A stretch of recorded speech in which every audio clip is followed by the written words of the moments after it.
Hey there, this is Chenji. I bet for a lot of you this is the first time you'll actually hear my voice. Anyways, here's the Q&A session I have hosted on Twitter about Petit Hedgehog.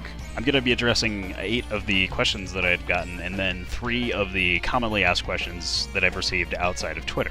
If in this video I have not answered your question, which I believe I've answered actually every single question in the Twitter thread, then I thoroughly apologize. I either didn't receive your question, or it didn't meet the criteria for questions I was willing to answer. In addition to this, I have blotted out the names of the users who have asked the questions on Twitter just for their privacy. You know, better safe than sorry. So with those things out of the way, let's get right into the questions. How long will the game be? Are there going to be super transformations?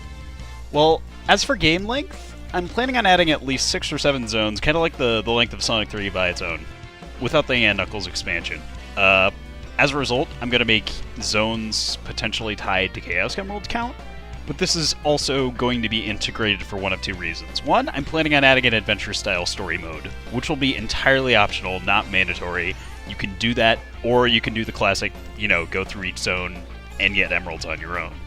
So, I'm determining game length simply through however you prefer to play the game, be it, adventure style or classic style. So, as it stands, it's just going to be 7 zones and potentially an extra one here and there, maybe bonus content. We'll see. And I suppose with my previous answer, yes, there are going to be super transformations. I'm planning on implementing them for Sonic and Shadow. Not sure about Amy, simply because I don't know how to make that unique. But I'll see. Maybe I'll just do the Tails thing where it's, essentially a palette swap, but you'll still have the super properties. But that might be too boring. We'll see what the future holds. It could change. Why use the Game Boy Advance sound effects as opposed to cleaner sounds from other games? Personally not a fan of the Bit Crush Sonic sound effects, so I'm curious about that. So, okay, the Game Boy sound design is strictly because I felt like it would fit with the game's visual style. I'm kind of going for that GBA-esque palette. I essentially wanted a game that felt like it belonged in the Sonic Advance era without looking like Sonic Advance. And as a result, I feel like Advance-era sound effects would fit the game best. Granted, I am going to add a Redbook audio toggle somewhere down the line, because I've gotten a lot of audio-related complaints simply because people don't like the GBA sound effects and sound font, and I feel like I can, please the best of both worlds if I were to actually, implement such toggle. How are you? I'm going to actually take this as a time to answer what has actually been going on in my immediate life. So the short answer to this question would be, I'm good, thank you, but the long answer is, I'm good, but essentially work has been consuming most of my ability to work on this game. That being said, a recent shift change has gotten me significantly more free time as a result, and I'm able to actually squeeze some game dev time in.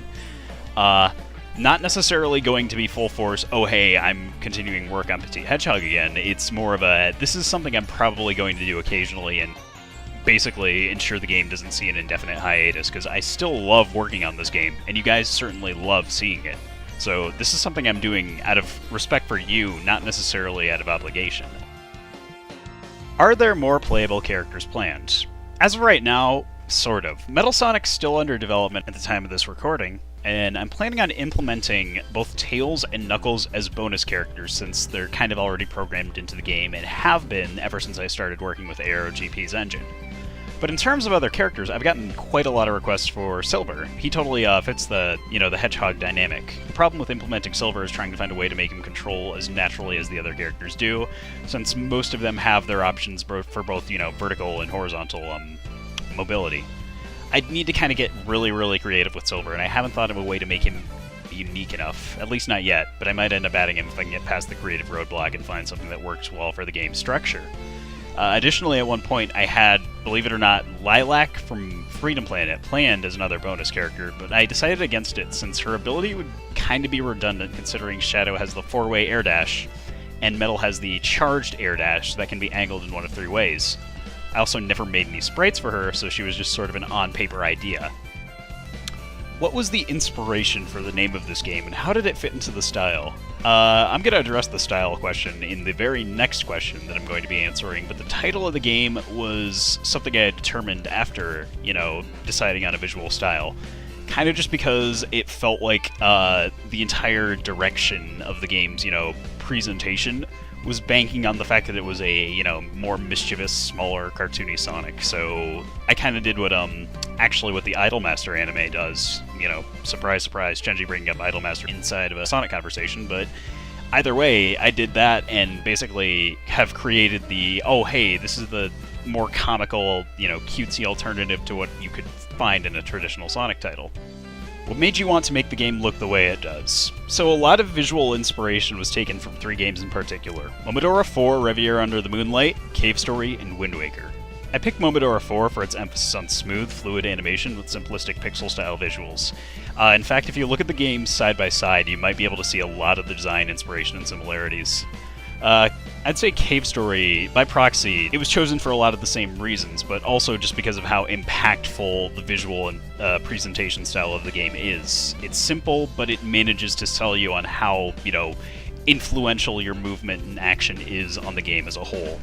This was also the case for Wind Waker as reference material, since a lot of the cartoony style action works well with its core art style, and the overall mischievous nature of the game's atmosphere was arguably what was the biggest direction which we wanted to take for Petit Hedgehog.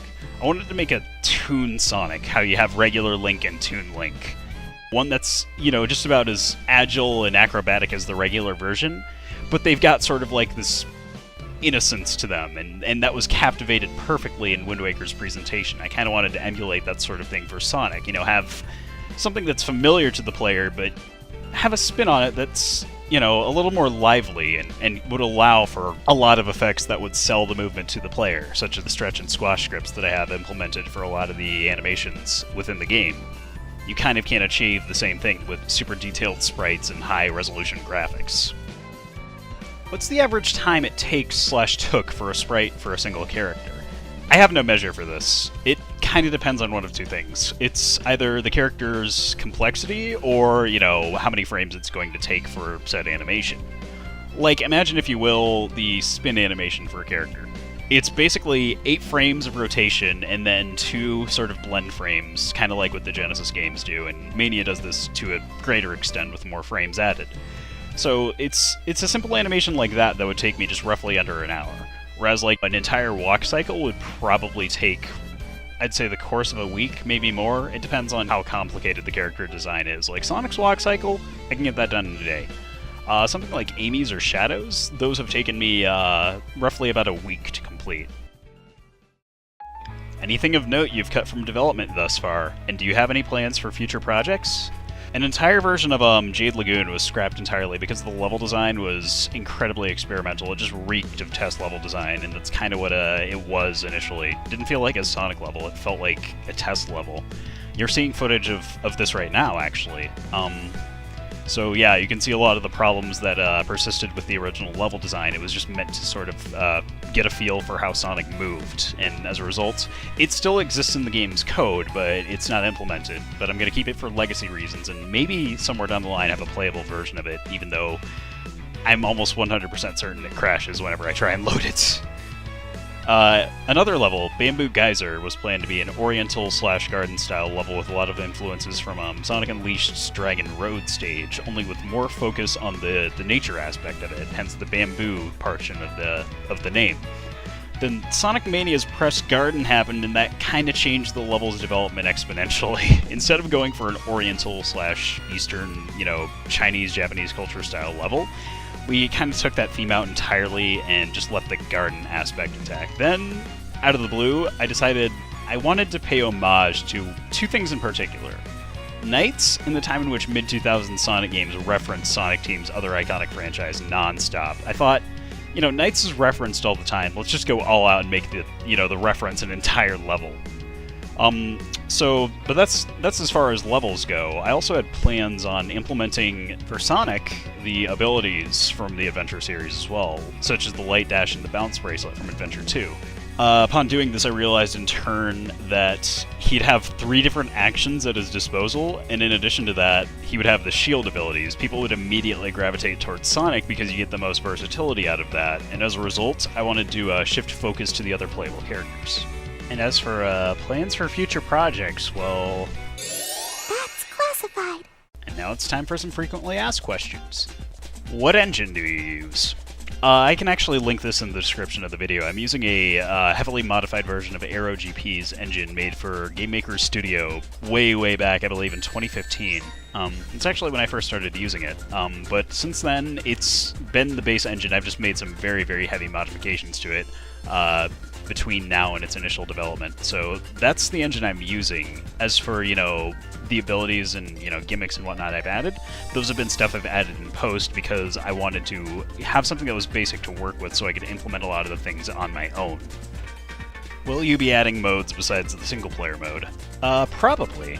I have a time attack feature planned, as you've seen in the Sage 2018 demo, but it's not successfully implemented just yet. I just have to finish up the coding, and I suppose by next release I might have it ready. In addition to that, I'm probably going to add a few standalone minigames, but I don't know if I'm going to tie those into the main game. We'll see. Why use GameMaker? Why not use Insert X Engine here to program your game? Simply because a lot of stuff exists for GameMaker, and it's also something that I know. Like, I've heard of Click Team Fusion being used for, Sonic fan games and how extensive and robust it is for a platform, but I'd prefer, being able to actually have a lot more creative freedom and not just have a lot of things handed to me. In spite of that, I do heavily follow a lot of the Sonic Retro Physics programming guides that have been provided, that I will link in the description as well, where you can actually look at a lot of the coding that was used in some of the Genesis titles, and you can use that, however you please. Bear in mind, this is all going to be information that's only going to be able to apply if you can successfully implement it into the engine you're working with. And that's about it. Those are all the questions I've received, in addition to 3 generic questions that I've gotten over the past few years of the game's success. Hopefully I answered your question. If not, you can always shoot me a message over at my Twitter, and hopefully I'll respond to you as soon as I possibly can. Most, if not all, of what I've referenced in this video can be accessed in the links provided in the description, and with that in mind, I would hope that answers any unanswered questions. Either way, have a great day, evening, whatever time it is in your neck of the woods. I'll be seeing you very soon.